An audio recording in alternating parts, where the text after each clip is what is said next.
Welcome back to Manga Historian's Berserk series. Today we'll be covering Berserk chapter 151 to 154. In our last video, Guts has finally made his way to the refugee camp just before the Tower of Conviction. He fought his way through a group of possessed heretics to fight Casca, but he only lost her again. Outside of the heretic's secret passage along the mountain, Guts watches as Casca and Luca's friend Nina is taken away by the Knights of the Holy Iron Chain. As Guts prepares himself to head over to the Tower of Conviction, Luca tells the other girls that if they're not back by the morning, they're going to need to get out of here. Guts tells Luca that he thinks that it might be better for her not to do it. He can't guarantee her safety, and she might be a burden. Ishidoro says, yeah, this isn't a girl's job, and Guts tells him, that actually goes for you as well. Luca says that she's worried about Casca, plus with her, she has a way of getting into the tower without fighting. Guts looks towards the tower and he tells them, fine, do whatever you want then.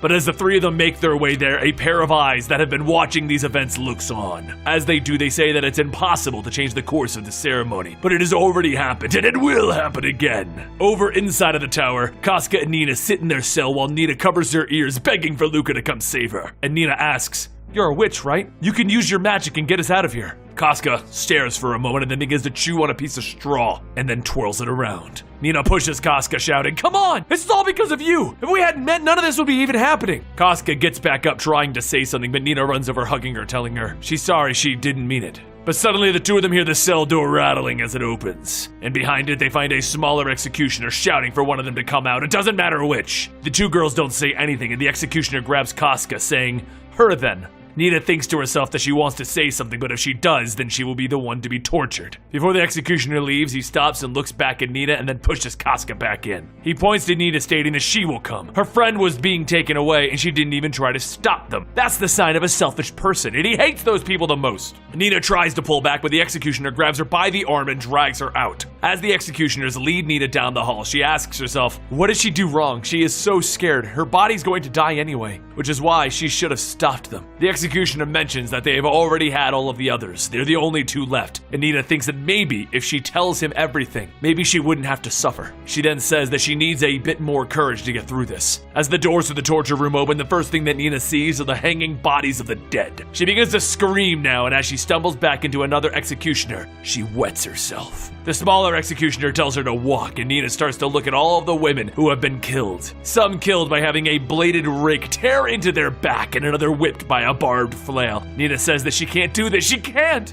Meanwhile, over at the abbot's office, Farnese and Serpico meet with the abbot, and he tells them that they've been ordered to leave by the request of the Holy See. Farnese tries to fight it, but the abbot tells her that the order was issued by her father. She clenches her fist and then she leaves, and as she storms out, Serpico tells Farnese to hang on. But as he stops, she turns and slaps him. She tells him that he was the one who told her father, wasn't he? He told them that she was happy burning and killing all of those pagans too, didn't he? Farnese leans in, poking Serpico's chest, telling him to never forget that his master is her. He has sworn by his sword and she is his only master. Serpico says yes, and Farnese turns back. She asks if he hates her, and Serpico asks, why should I? Without responding, she continues on, and as the two reach the stairway, they see the executioners dragging Nina as she cries. The smaller executioner tells her that she is so useless. She told them everything and they didn't even hurt her yet. But as Nina continues to cry, the executioner tells her that this is her last night, so she better enjoy it. Once Farnese reaches the torture room, Mosgus tells Farnese that she did a good job these past few years catching the heretics, but she says that it was due to the help of God that she could do all of this. She then begins to say that she has a question and decides not to ask it. Mosgus goes on stating that according to the report, during the attack something happened. Farnese tells him that that is correct. While the heretics were performing their ceremony, they used different sorts of drugs which may have caused illusions.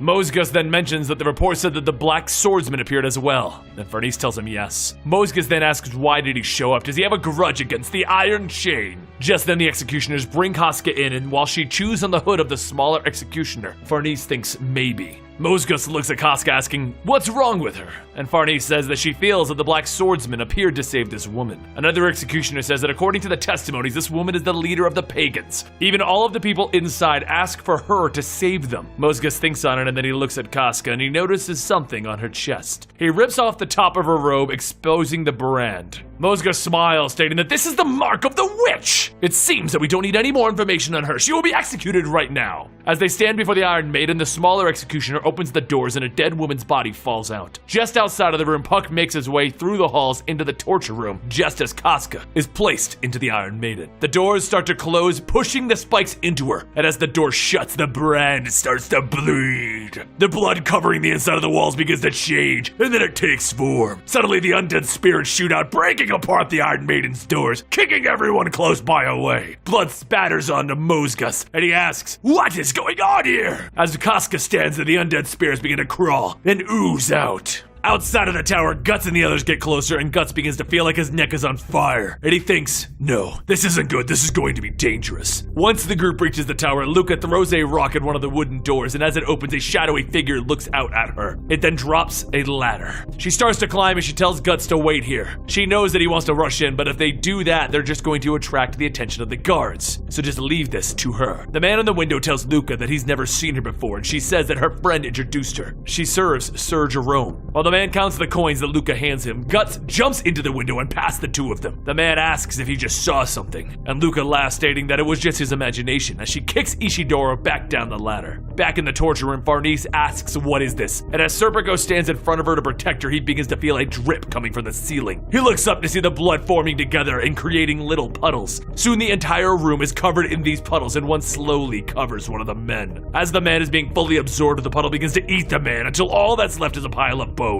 Serpico grabs Farnese, shouting that they need to leave, and she calls out to Mozgus, who is having executioners try and fight back. Puck flies over to Casca to try and help, but Casca reaches out, and the puddles begin to cover her until she's completely submerged. Back in the hallways, Guts sneaks around and sees Farnese and her men walking down the hallway. Serpico tells Azan that they need to hurry and leave, and as they walk, Farnese is pulled away. Guts throws Farnese against a wall, and she asks, "Why are you here?" Guts pulls out a knife and he holds it to her face, asking, "What have you done?" She sweats, asking if he's talking about the witch, and Guts pushes the blade into her mouth, telling her to answer him. She says that she's in the inquiry room, and he can't save her now. It's filled with... But Guts pushes the knife, shouting to tell him what's going on. And Farnese screams that she doesn't know. Those things can't possibly exist. Guts tells her to take him there. Farnese shouts no, she can't do that. She doesn't want to go back there. As she finishes her sentence, Guts punches the statue she's pressed against, and Guts tells her, "I'm sorry, but I'm in a hurry, and I'm about to get very angry." Back in Nina's cell, she tells herself that she's a pathetic human being. They didn't even finish pulling her nails off. All she has now is one more night. But even still, all she can do is think about herself. She doesn't want to die. As she sits, she begins to hear the guard shouting, "Retreat! Retreat!" She runs to the door asking what's going on, and as she steps back, she sees the walls seeping with blood. She begins to beat on the door, shouting for someone to help her, but then the cell door flies open. She jumps back to defend herself, and Luca looks in, stating that she found her. Nina runs into Luca's arms crying, and Jerome says that they may want to save the emotional reunion for after they escape. Apparently something is happening in the interrogation room. He goes on stating that thanks to the confusion they managed to get this far, and then he sees Ishidoro opening up all of the cell doors.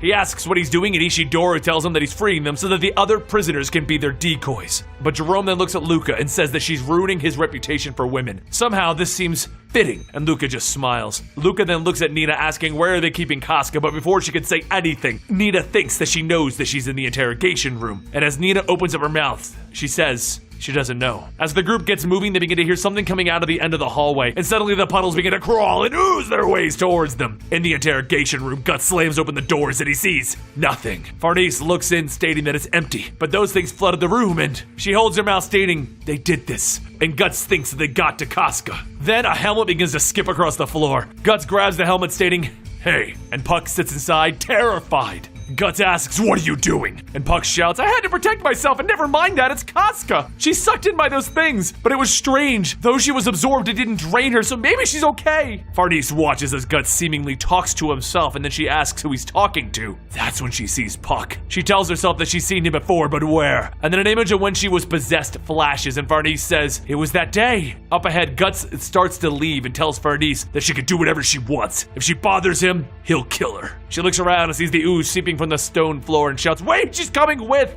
Up ahead in the altar room, the executioners hold back the door from opening, and the crow tells Mozgus that he needs to escape. Mozgus grits his teeth, stating that they don't need to fear anything. This is the time that their faith will be put to the test. They don't need to request God's help. All they need is their faith. So let them accept this trial and rejoice as he sacrifices them. The ooze starts to break through the door and the walls, and Mozgus shouts that they will rediscover their faith in death. And then hanging behind him is the mysterious figure that has been watching everything. If you're not excited, I don't know why you're watching this. This is Berserk and it's insane. Don't forget to subscribe to Mangastorian and I'll see you next time right here at the Mangastorian channel.